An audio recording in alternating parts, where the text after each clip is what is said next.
कहानी की शुरुआत अफगानिस्तान के एक छोटे से कस्बे से होती है जहां लोग रोजमर्रा की तरह अपने कामों के लिए घरों से बाहर निकलते हैं। अचानक उन पर हवाई हमले होते हैं जिनमें कई लोग मारे जाते हैं।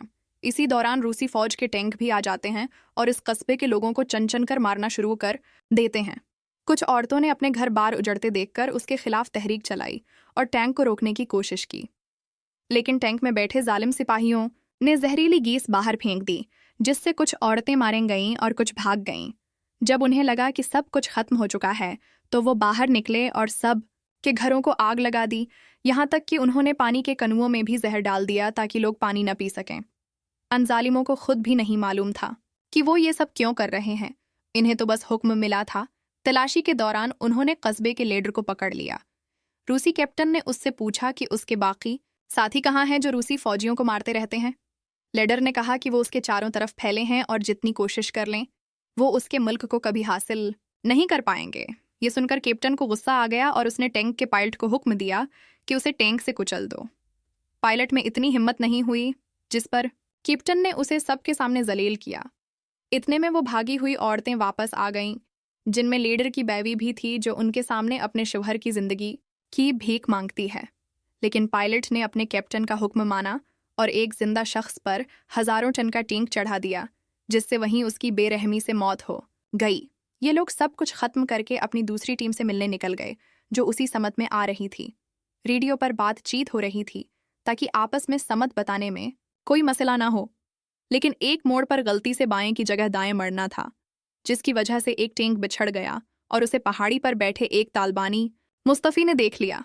मुस्तफ़ी ने अपना लश्कर खुद बनाया था और जब उसने इस टैंक को देखा कि वो अलग हो गया है तो उसने उसे खत्म करने की ठान ली।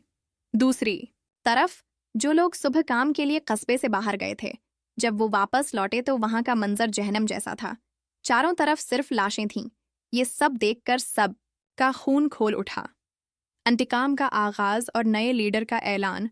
इतने में मुस्तफ़ी अपने लोगों के साथ वहां आ गया और कहने लगा कि एक टैंक अपनी टीम से बिछड़ चुका है, अगर वो चाहें तो मिलकर बदला ले सकते हैं। कस्बे के लोगों की मुस्तफ़ी से कुछ खास नहीं बनती थी।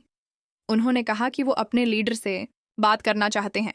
तब लीडर की बीवी ने सहमे हुए आवाज में बताया कि उन्हें तो टैंक के नीचे कुचल दिया गया।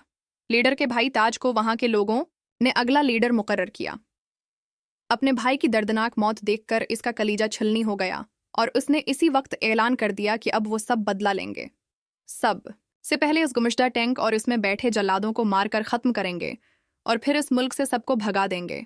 मुस्तफ़ी पहले ही तैयार था, इसलिए वो अब इन सब के साथ टैंक के टायरों के निशानात देखते हुए इसी के रास्ते चलना शुरू करता है। वह टैंक एक गर्म वादी के बीच रख गया क्योंकि पायलट को समझ नहीं आ रहा था कि वो कहाँ जाए। कैप्टन के पास नक्शा था, लेकिन इस मोड़ से आगे का नक्शा जल चुका था, इसलिए उन्हें खुद भी नहीं पता था कि वो कहाँ हैं। इतने में मुस्तफ़ी और लोगों ने उन पर चारों तरफ से हमला शुरू कर दिया, लेकिन इन सब लोगों के हमले से भी टैंक को ज्यादा नुकसान नहीं पहुंचा क्योंकि उनका निशाना खराब था। इस दौरान ताज ने देखा कि उसके अंकल का पैर जख्मी हो गया है। वो उन्हें वापस जाने को कहता है, लेकिन वो नहीं सुनते। उनका कहना था कि वो पठान हैं और पठान कभी पेट पर गोली नहीं खाते। उनकी इसी हिम्मत ने सबके अंदर जान फूंक दी। अब ये लोग पैदल ही टायर के निशानात का पीछा करना शुरू करते हैं। अफगानिस्तान की ऊंची ऊंची वादियों में जिंदा रह पाना बहुत मुश्किल है। सब बहुत ज्यादा थक जाते हैं। एक शख्स को शदीद प्यास लगी थी तो उसे पास ही पानी का चश्मा मिला, जिसमें मना डालकर वो तेजी से पानी पीने लगा। पीछे से मुस्तफ़ी ने उसे रोकने की कोशिश की, लेकिन तब तक वो पानी पी चुका था। दरअसल रूसियों ने उसमें जहर मिलाया था। वो शख्स तड़प तड़प कर मर गया और ये लोग कुछ भी नहीं कर पाए। ये सब कुछ दौर से छिपा हुआ रूसी कैप्टन देख रहा था। उसने फौरन तोप चलाने का हुक्म दिया, लेकिन किसी तकनीकी खराबी के सबब तोप का गोला टैंक में ही फंस गया।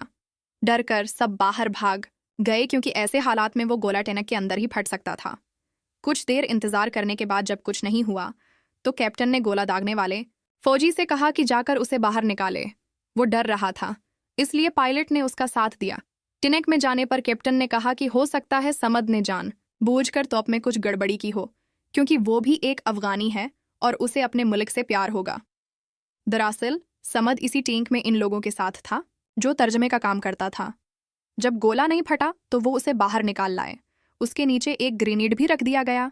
जब वहां सब लोग पहुंचे तो इनमें से एक ने उस बम को उठा लिया ये देखने के लिए कि क्या ये उनके काम आ सकता है, लेकिन तभी वो ग्रेनेड फट गया जिससे उसकी बहुत ही दर्दनाक मौत हुई। टेनेक का पीछा करने वालों में सिर्फ मर्द ही नहीं बल्कि वो सब बीवाएं भी थीं जिनके शौहर उस जंग में शहीद हो गए थे।